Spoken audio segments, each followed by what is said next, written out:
الحمد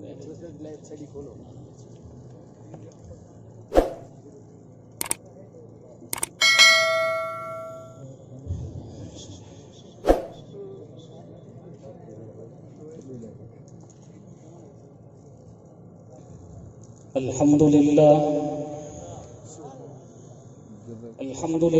نحمده ونستعينه ونستغفره ونؤمن به ونتوكل عليه ونعوذ بالله من شرور أنفسنا ومن سيئات أعمالنا من يهده الله فلا مضل له ومن يضلله فلا هادي له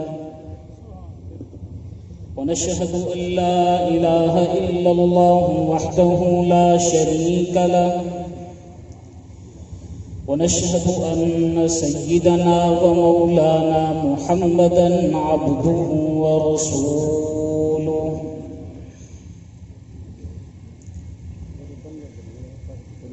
أما بعد فقد قال الله تبارك وتعالى في كلامه المجيد والفرقان الحميد أعوذ بالله من الشيطان الرجيم بسم الله الرحمن الرحيم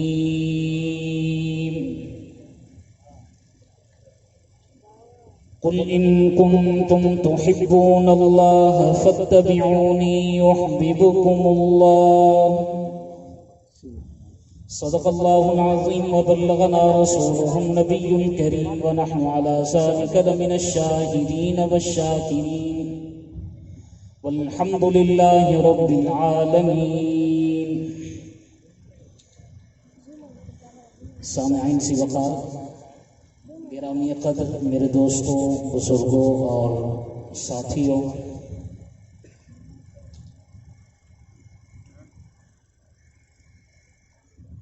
ہمارے معزز مہمان،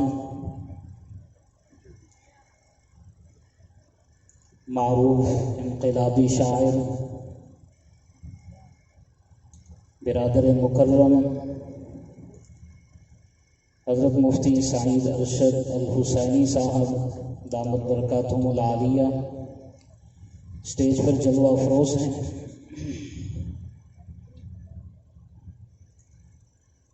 دعا ہے کہ اللہ جل وعلا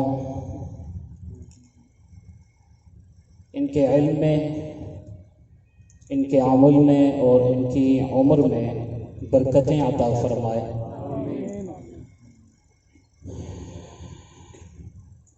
ہمارے بھائی قاری محمد رمضان صاحب نے اپنے صاحبزادگان کی شادی کے موقع پر یہ خوبصورت پروگرام منعقد کیا، جس پر یہ مبارکباد کے مستحق ہیں، اور یہ عمل ایسا ہے جو لائق تقلید ہے. آپ نے دیکھا ہوگا کہ شادی بیاہ کے موقع پر رسوم و رواج کا ارتکاب کیا جاتا ہے. آپ نے دیکھا ہوگا کہ شادی بیاہ کے موقع پر فضول خرچی کی جاتی ہے، فحاشی اور عریانی کا ارتکاب کیا جاتا ہے. تو کتنے خوش نصیب ہیں وہ لوگ جو ایسے مواقع پر قرآن کی مجلس سجاتے ہیں، ذکر صحابہ اور اہل بیت کی مجلس سجاتے ہیں. دعا ہے کہ اللہ جل وعلا اس پروگرام کو بھی اپنی بارگاہ میں قبول فرمائے، اور یہ جو شادیاں ہوئی ہیں اللہ تبارک و تعالی ان کے درمیان باہمی مودت و محبت کا رشتہ پیدا فرمائے.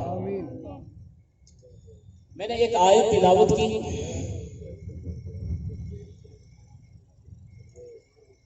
اللہ تبارک و تعالی فرماتے ہیں اے پیغمبر آپ کہہ دیجئے اگر تم اللہ سے محبت کرتے ہو تو میری اتباع کرو، میری پیروی کرو. بدلے میں اللہ تبارک و تعالی بھی تم سے محبت کرے گا. حضور نبی کریم صلی اللہ علیہ وسلم سے اتباع کا رشتہ ایسا رشتہ ہے، حضور نبی کریم صلی اللہ علیہ وسلم سے محبت کا رشتہ ایسا رشتہ ہے، حضور صلی اللہ علیہ وسلم سے مودت کا رشتہ ایسا رشتہ ہے جس سے بدلے میں اللہ کی محبت ملتی ہے، اللہ کی رضا اور اللہ کی خوشنودی حاصل ہوتی ہے۔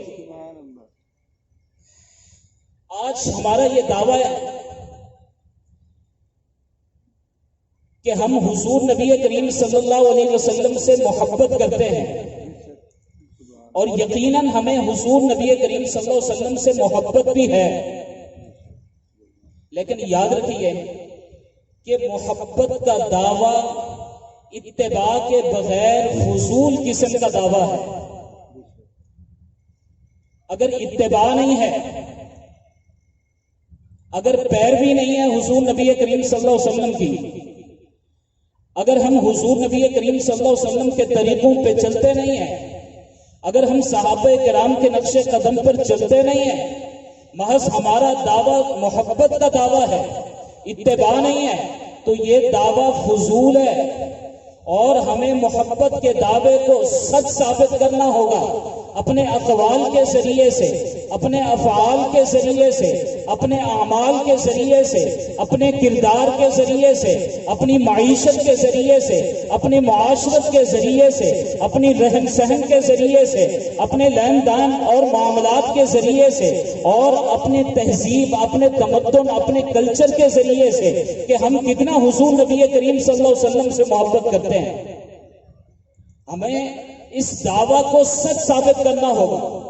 اگر ہمیں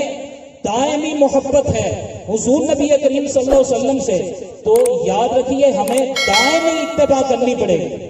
ہمیں ہمیشہ کی اتباع کرنی پڑے گی۔ ہمیں اپنا چہرہ مہرا، اپنی چال ڈھال، اپنا انداز گفتار، یہ سب حضور نبی کریم صلی اللہ علیہ وسلم کے در سے لینا ہوگا۔ ہم نے حضور کا لباس پہن کر یہود و نصارہ کے گیٹ اپ کو ترک کر کے دنیا کو یہ بتلانا ہوگا کہ ہم حضور نبی کریم صلی اللہ علیہ وسلم سے محبت کرتے ہیں۔ ہمیں اپنے سروں پہ دستار سجا کر دنیا کو پیغام دینا ہوگا کہ ہم حضور نبی کریم صلی اللہ علیہ وسلم سے محبت کرتے ہیں۔ ہمیں اپنے چہروں پہ حضور نبی کریم صلی اللہ علیہ وسلم کی سنت سجا کر دنیا کو پیغام دینا ہوگا کہ ہم حضور نبی کریم صلی اللہ علیہ وسلم سے محبت کرتے ہیں۔ شادی بیاہ، لین دین، معاملات، یہ سب چیزیں ہمیں حضور نبی کریم صلی اللہ علیہ وسلم کے طریقوں کو مطابق کر کے دنیا کو پیغام دینا ہوگا کہ ہم حضور نبی کریم صلی اللہ علیہ وسلم سے محبت کرتے ہیں۔ یاد رکھیے حضور نبی کریم صلی اللہ علیہ وسلم ہمارے امام ہیں۔ مانتے ہیں یا نہیں مانتے آپ؟ ہمارا عقیدہ ہے، ہمارا ایمان ہے، حضور نبی کریم صلی اللہ علیہ وسلم ہمارے امام ہیں، اور وہ ہر چیز میں امام ہے۔ حضور نبی کریم صلی اللہ علیہ وسلم جہاد میں بھی ہمارے امام، تبلیغ میں بھی ہمارے امام، معیشت میں بھی ہمارے امام، معاشرت میں بھی ہمارے امام، کردار میں بھی ہمارے امام، معاملات کے اندر بھی ہمارے امام، تجارت کے اندر بھی ہمارے امام، لین دین کے اندر بھی ہمارے امام، اور حضور نبی کریم صلی اللہ علیہ وسلم تہذیب، تمدن، کلچر کے اندر بھی ہمارے امام۔ اور حضور نبی کریم صلی اللہ علیہ وسلم کا ایک فرمان ہے، صلو کما رأیتمونی اصلی، کہ تم نماز ایسے پڑھو جیسا کہ مجھے نماز پڑھتے ہوئے دیکھو۔ تو اس کا مطلب صرف نماز تک محدود نہیں،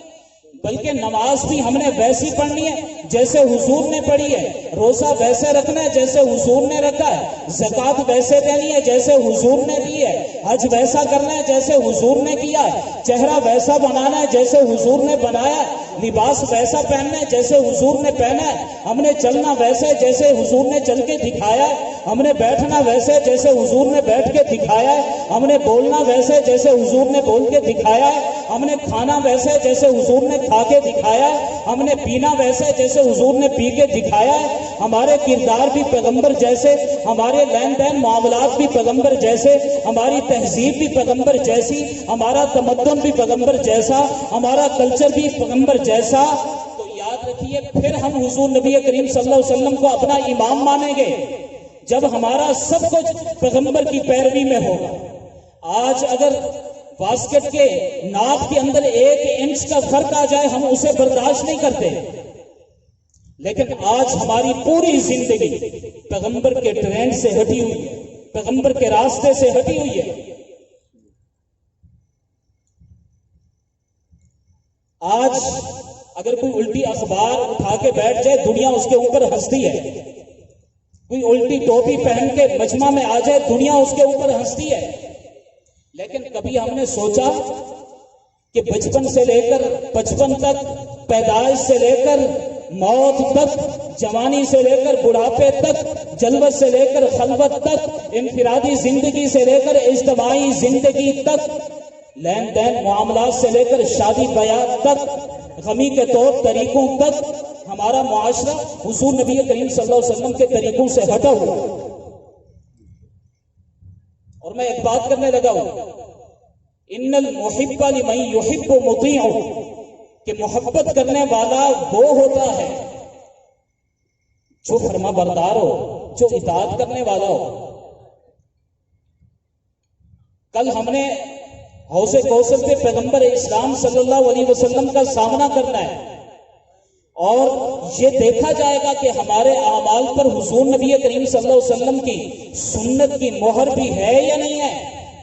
اگر سنت کی مہر نہیں ہوگی تو ہمیں حوض کوثر سے دھکے دے کر نکال دیا جائے گا. بڑے شہروں کے اندر ایک ادارہ بنا ہوا ہے سلاٹر ہاؤس، وہ گوشت کو چیک کرتا ہے کہ یہ صحیح گوشت ہے یا خراب ہے. ادارے چیک کرتے ہیں کہ سلاٹر ہاؤس سے یہ اپرووڈ ہے یا نہیں ہے. اگر نہیں ہوتا تو اسے فروخت کرنے کی اجازت نہیں ہوتی. اسی طرح اگر ہمارے اعمال پر حضور نبی کریم صلی اللہ علیہ وسلم کی سنت کی مہر نہیں ہوگی تو حوض کوثر پر ہم پیغمبر کا سامنا نہیں کر سکیں گے.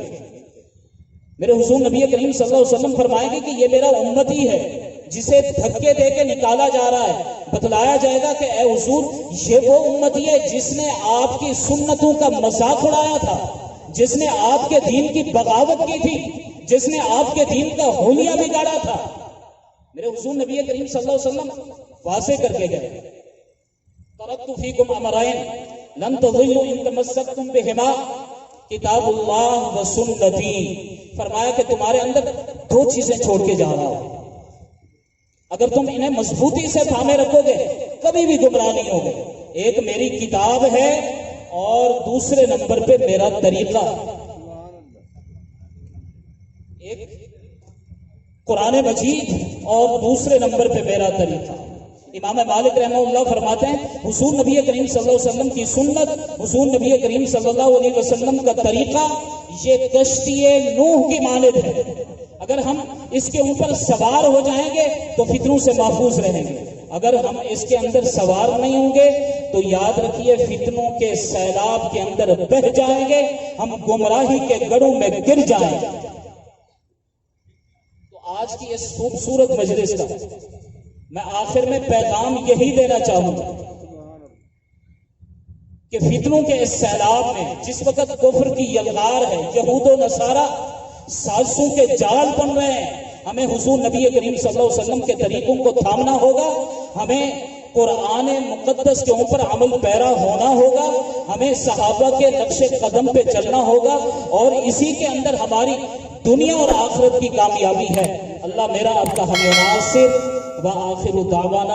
ان الحمد للہ رب العالمین.